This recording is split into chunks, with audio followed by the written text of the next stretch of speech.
nutrition et santé, c'est lié, bien sûr. Absolument. Mais avant cela, beaucoup de questions sur les mesures sanitaires qui ont encore besoin d'être éclaircies. Oui, l'évolution de l'épidémie aussi. On a Arthur qui nous demande à quand un vaccin, où en est-on? Et sinon, où en est la recherche sur les traitements? Peut-on imaginer un médicament préventif? Alors sur le vaccin, une dizaine aujourd'hui de candidats vaccins sont passés à la phase de test clinique. Donc ça veut dire test sur l'homme. C'est la dernière phase.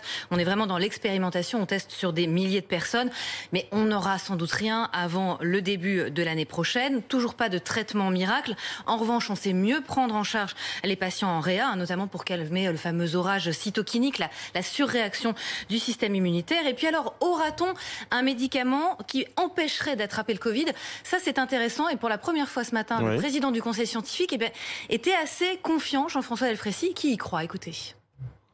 Signe de l'innovation, de la thérapeutique, qui n'a pas été au rendez-vous jusqu'à maintenant. On n'a pas de médicaments encore, et y compris à visée préventive. Je pense qu'on aura des premiers éléments au printemps 2021. C'est-à-dire des premiers médicaments préventifs. Des premiers médicaments préventifs. Donc on a des raisons... Médicaments préventifs, c'est-à-dire que si on prend ces médicaments, on ne sera pas touché, ou très peu, par le virus. L'idée serait que, d'abord, un vaccin qui un vaccin, qui c'est un vaccin, oui. Bon, mais... Et puis deuxièmement, des médicaments qui donnaient, par exemple, à la population qui est l'enjeu, c'est-à-dire la population la plus âgée, plus de 65 ans, avec des facteurs de risque, 85% des décès surviennent dans cette population.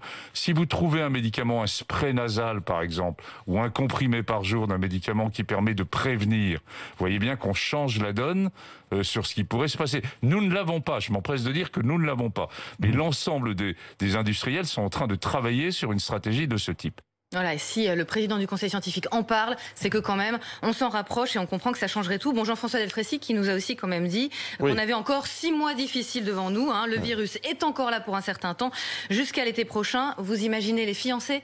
Parce qu'on a encore beaucoup de questions sur les mariages, sur les déplacements, la date de réouverture des salles de fête. Alors, pas de date, on va être très clair. En zone d'alerte maximale et en zone rouge, elles sont fermées. Les rassemblements sont limités à 10 personnes. Dans les zones roses, c'est 30 personnes maximum.